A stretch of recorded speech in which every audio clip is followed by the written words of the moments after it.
Assalamualaikum warahmatullahi wabarakatuh. Selamat datang kembali bersama saya Ajeng di acara Kopsus, Kopi Susu. Nah, acara ini adalah sebuah segmen yang dimana kita akan berbincang-bincang tentang isu-isu yang agak sedikit serius begitu. Dan hari ini, alhamdulillah saya kedatangan tamu yang luar biasa, yakni salah satu dosen dari Prodi Ilmu Politik, Visip UIN Sunan Ampel Surabaya, adalah Bapak Muhammad Ilyas Rolis. Assalamualaikum Bapak. Waalaikumsalam warahmatullahi wabarakatuh. Bagaimana kabarnya? Baik, Pak? Ya, alhamdulillah baik, Pak Haji. Alhamdulillah. Oke, hari ini teman-teman sekalian kita akan berbicara tentang penyelenggaraan pemilu di tahun 2024 mendatang. Nah, sedikit banyak nanti saya akan berbincang dengan Pak Ilyas seputar pelaksanaan pemilu 2024. Mungkin langsung saja kita bisa berbincang dengan Pak Ilyas tentang pelaksanaan pemilu di 2024 itu akan ada apa saja, Pak, di pelaksanaan pemilu 2024 mendatang. Secara umum 2024 ya istilah teman-teman hari ini ya. 2024 tahun politik, pemilu akan kita laksanakan. Tetapi secara umum pemilu yang akan dilaksanakan itu hampir sama dengan tahun-tahun sebelumnya ya. Ada pemilihan legislatif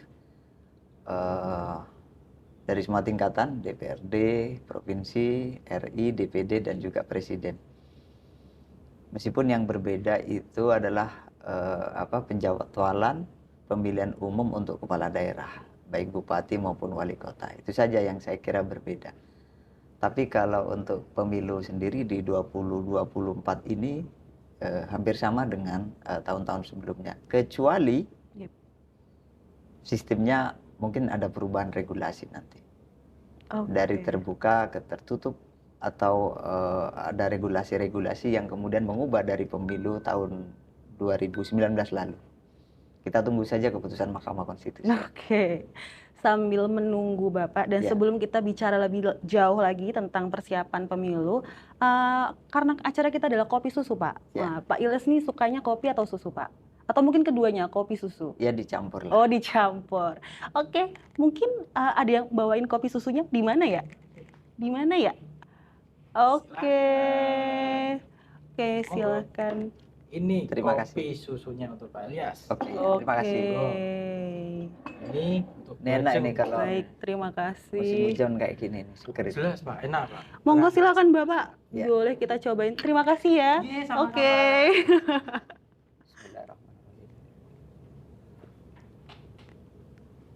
Apa itu Pak kopinya Bapak cocok Pak? Ya, karena musim hujan kopi selalu cocok. Oke, kopi ini akan menghantarkan perbincangan kita yang semakin hangat tentang pelaksanaan pemilu 2024. Oke, dari tadi yang sudah disampaikan oleh Pak Ilyas bahwa di pemilu 2024 nanti kita akan ada seperti biasa ya Pak, ada pemilu presiden, legislatif, dan lain sebagainya. Nah, kira-kira Bapak, apa sih yang perlu disiapkan bagi penyelenggara pemilu, baik itu KPU ataupun Bawaslu dalam mempersiapkan tahun politik 2024? Secara teknis mungkin penyelenggara pemilu ya, KPU dan Bawaslu yang akan banyak berbicara itu. Tapi dalam setiap pemilu saya kira 3 stakeholder utama di dalam pemilu itu saya kira penting untuk menyiapkan diri masing-masing. Satu, penyelenggara pemilu, yaitu KPU Bawaslu, ada juga DKPP, ada juga Mahkamah Konstitusi mengantisipasi tentang itu. Perselisihan penghitungan suara. Yang kedua adalah user, atau dalam hal ini kalau tadi kan penyelenggara, yang kedua adalah peserta, yaitu partai politik dan DPD, termasuk juga calon presiden. Yang ketiga adalah masyarakat itu sendiri. Saya kira ketiganya perlu kita dorong untuk mempersiapkan semaksimalnya menghadapi 2024. Saya kira untuk penyelenggara pemilu KPU Bawaslu, saya kira dari segi regulasi sudah cukup baik ya, independen, dan mungkin dari sisi teknis ya perlu persiapan-persiapan yang lebih matang, misalnya soal daftar pemilih tetap itu yang selalu menjadi masalah dan menjadi titik kerawanan di dalam pemilu. Karena dari daftar pemilu tetap itu kan akan dihitung berapa jumlah harga kursi, Iya.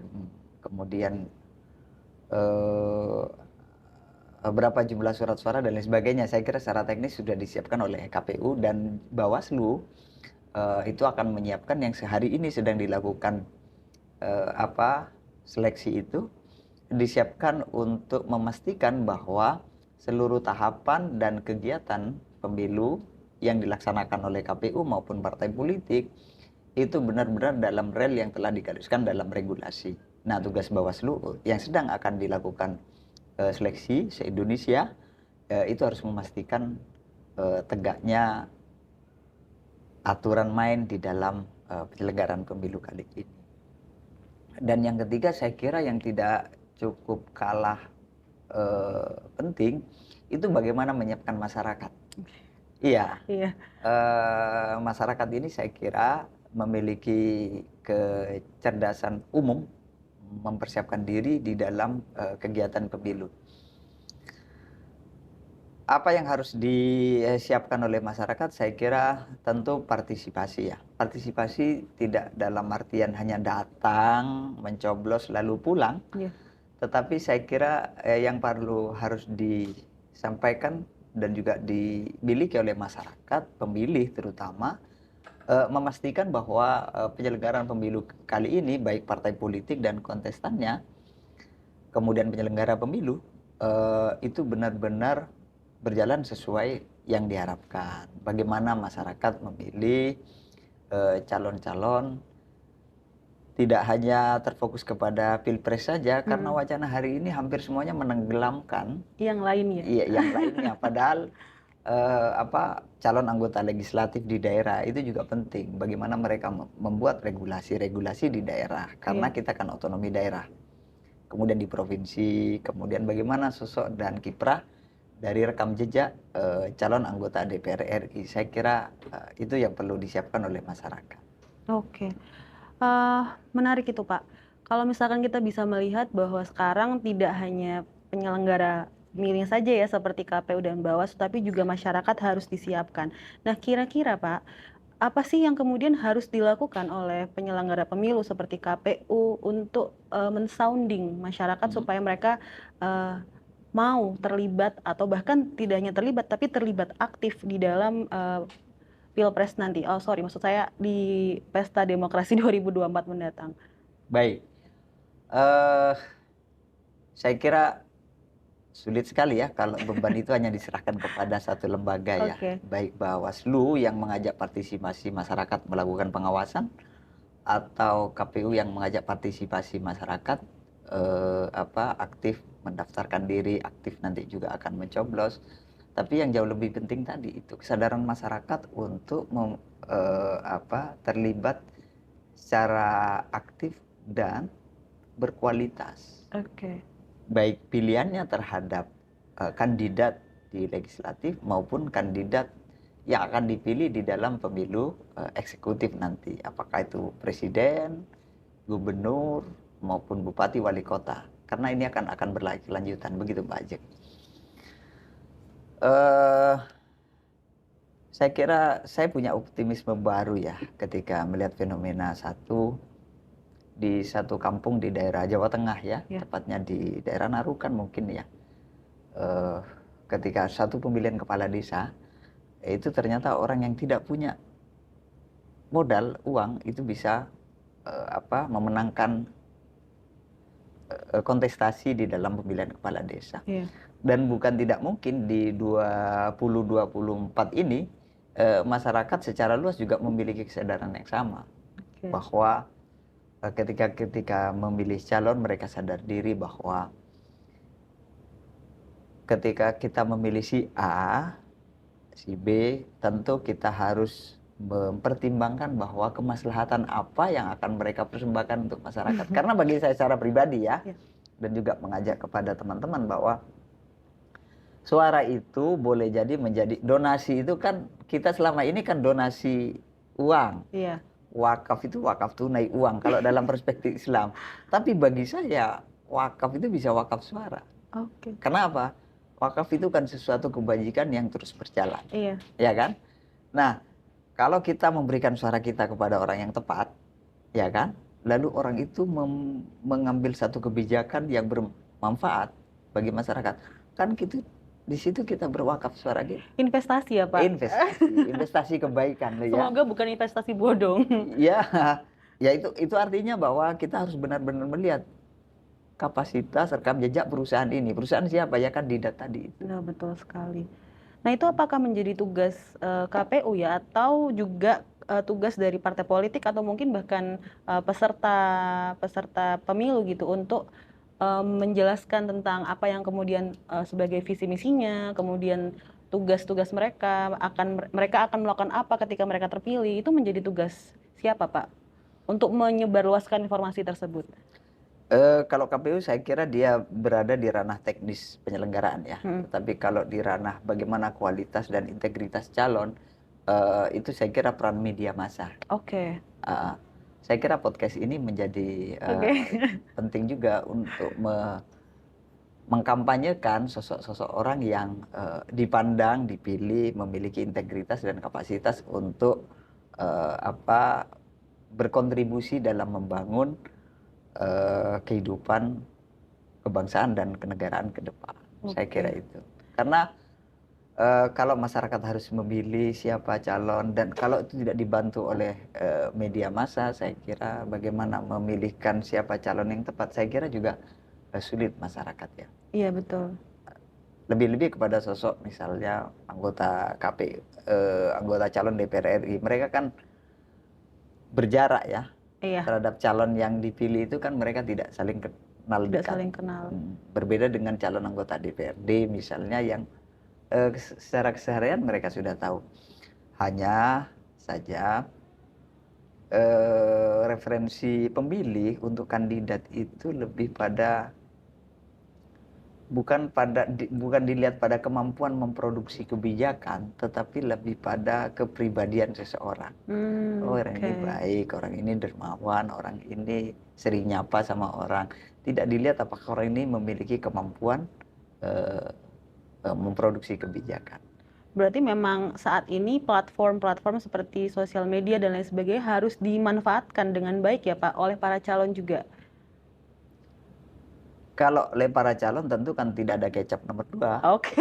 Dia akan mempromosikan diri. Yang paling penting untuk mencerdaskan dan membangkitkan kebebasan pada masyarakat tentu peran media massa. Oke. Akademisi seperti kita, podcast seperti ini yang independen, saya kira penting untuk memberikan gambaran tentang sosok politisi yang saya kira baik. Dan tentu saja saya kira kita jangan terserap energi kita untuk kepada pemilu presiden saja. Ingat ada pemilu legislatif nanti yang itu sangat dekat loh dengan kebutuhan kita. Iya.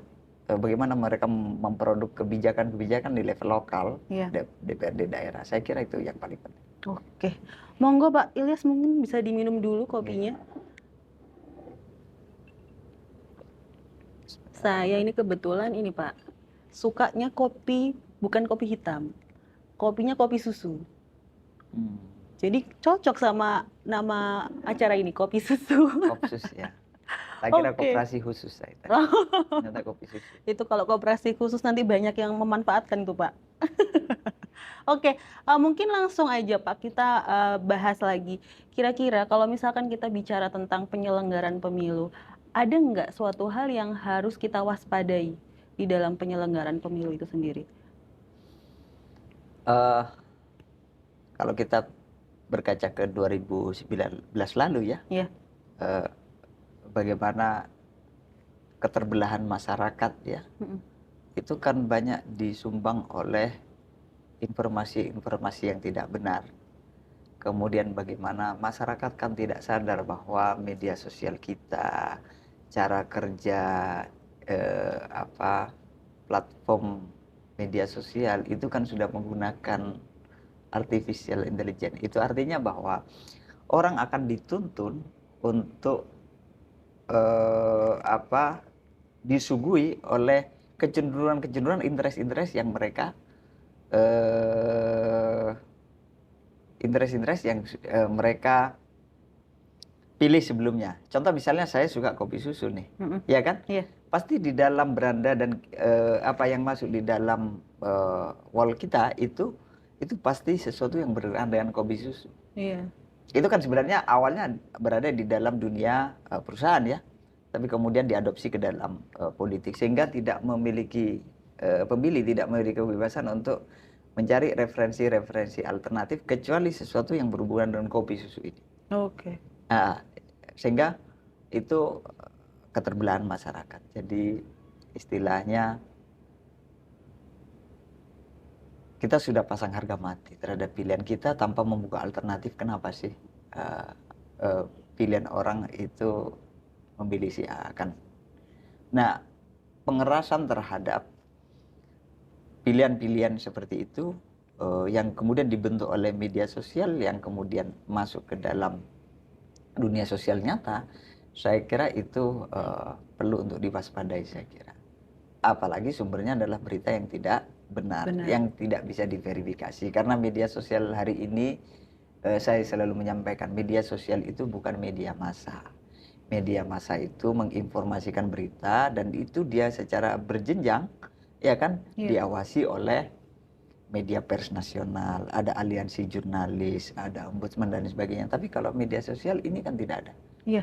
Iya kan, tidak ada lembaga filter yang bisa men-sharing tentang informasi itu. Yang awalnya hanya untuk say hello, tetapi dijadikan sebagai sumber berita, ini kan berbahaya. Betul. Dan saya kira masyarakat kita tidak terlalu memiliki kepekaan literasi media yang cukup baik. Saya kira itu tantangan terbesar di pemilu 2024, saya kira itu masih membayangi, saya kira. Gitu ya Pak. Ya. Tapi kira-kira optimisme untuk pemilu 2024 menjadi lebih baik dari sebelumnya, apakah besar tidak Pak? Dengan melihat tingkat masyarakat kita yang saat ini sudah semakin banyak yang terliterasi mungkin, atau jumlah pemilih pemula yang juga bertambah. Saya jauh lebih optimis hari ini akan lebih baik ya, karena sebenarnya puncaknya di 2019 lalu. Oke. Ya, sehingga muncul ada istilah kampret cebong, itu kan sudah keterbelahannya sudah sangat pada titik yang ekstrim ya.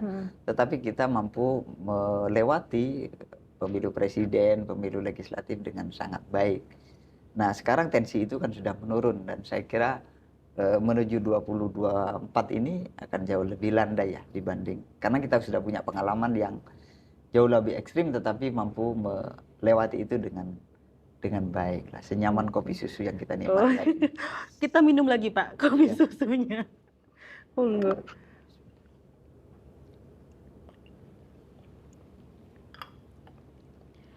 Menarik Pak Ilyas, mungkin ini juga bisa menjadi informasi ya kepada teman-teman yang mendengarkan podcast kita pada hari ini. Kira-kira apa sih cara atau bagaimana cara supaya kita bisa membuat pemilu itu menjadi lebih berintegritas gitu Pak? Kalau saya secara pribadi lebih berharap kepada pemilu berintegritas itu ditentukan oleh sejauh mana pemilih berintegritas. Oke. Sejauh mana penyelenggara pemilu berintegritas dan sejauh mana peserta pemilu berintegritas. Jadi 3 stakeholder ini sama-sama kita dorong ke arah kualitas yang jauh lebih baik. Ya. Bagaimana partai politik saya kira memilih calon-calon kandidat yang benar-benar dibutuhkan masyarakat ya. Karena ini pintu utama. Apakah itu presiden, apa itu wakil presiden, apakah itu kandidat untuk DPR RI, DPRD daerah, tidak mendahulukan kemampuan modal, tetapi kemampuan mereka bisa mensuguhkan regulasi yang baik. Jadi bagaimana kemampuan memproduksi kebijakan-kebijakan yang baik. Saya kira itu hal utama ya. Karena peserta pemilu partai politik yang berintegritas, dia mampu menyodorkan pilihan-pilihan yang baik di antara yang terbaik bagi masyarakat ya. Karena seleksinya dari situ. Kalau kita diberi pilihan kopi susu, kopinya berkualitas semua, pilihan apapun kan pasti berkualitas ya kan. Iya, betul. Kecuali pilihannya itu kopi susu, satunya kopi dicampur garam. Itu kalau kena kopi campur garam kan nggak bisa tidur. Iya, 5 tahun nggak bisa tidur.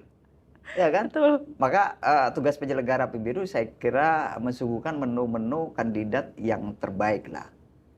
Ya kan? Kalau ada grid ringnya itu 6 sampai 9 nah kira-kira begitu. Iya. Sehingga pilihan apapun masyarakat tetap yang terbaik. Itu yang pertama. Mantap. Saya kira yang kedua penyelenggara pemilu saya kira dari sisi rekrutmen sudah ada perbaikan, dia imparsial ya, tidak berpihak kanan kiri dan sebagainya. Dan yang terakhir soal society masyarakat ya. Iya.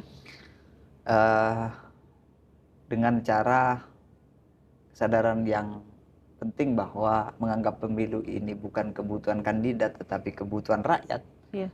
maka dia akan mencari siapa yang terbaik. Karena seyogianya pemilu bukan untuk para kandidat tetapi adalah kepentingan kita bersama. Oh, Saya kira.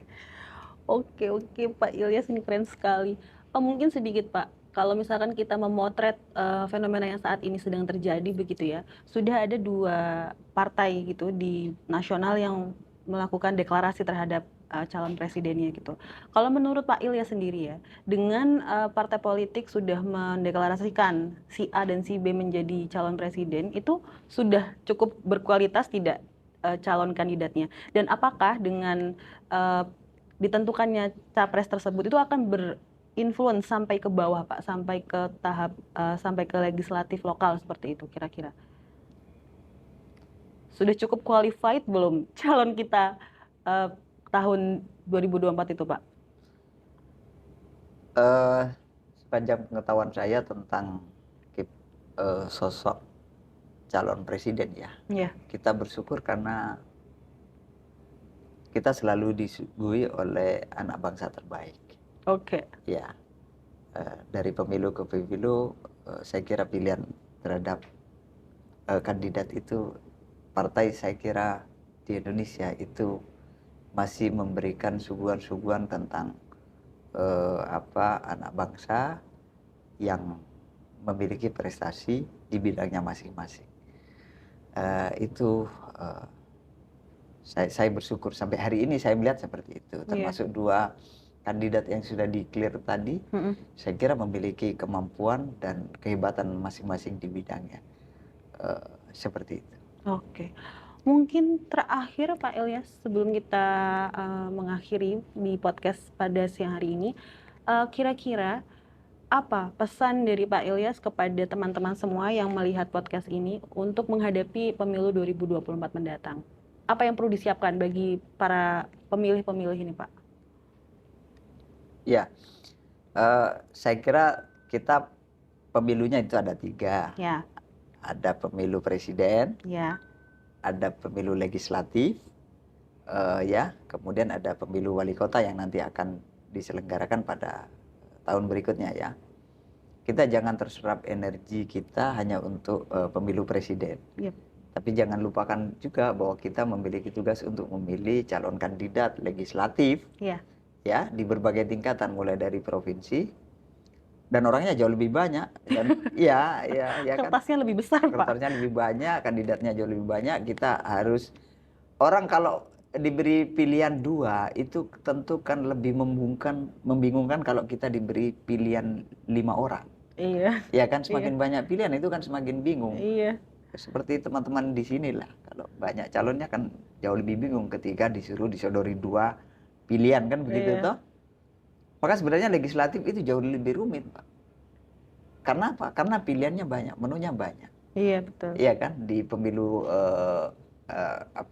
DPRD tingkat 2 juga sama. Saya kira justru tugas utama masyarakat itu pemilih ya, mencicil kesiapan-kesiapan mereka untuk mengetahui siapa kira-kira kandidat yang akan dipilih mulai dari kabupaten, provinsi dan sampai di RI, termasuk juga partai politik yang akan dijadikan pilihan. Kita lihat dulu partai politik yang akan dipilih itu telah memberikan persembahan kebijakan seperti apa, dilihat itu. Nah, saya kira yang paling dekat dengan kebutuhan guru apa, pesantren itu apa, yang dekat dengan kebutuhan profesi itu apa, Nah, saya kira menjatuhkan pilihan kepada yang dekat, kepada kebutuhannya, saya kira itu yang harus dipilih. Saya Oke. kira itu jauh lebih sulit. Oke. Terima kasih Pak Ilyas atas bincang-bincangnya. Sama-sama. Oke, mungkin teman-teman sedikit saya meng-highlight apa yang kita perbincangkan dengan Pak Ilyas pada hari ini adalah bahwa teman-teman jangan lupa bahwa tahun 2024 kita akan melakukan pesta demokrasi, tapi jangan lupa tidak hanya pemilihan presiden saja, tapi kita juga akan melakukan pemilihan legislatif seperti itu. Nah, tidak hanya legislatif di tingkat kabupaten kota, tapi juga provinsi dan juga RI begitu Pak Ilyas ya.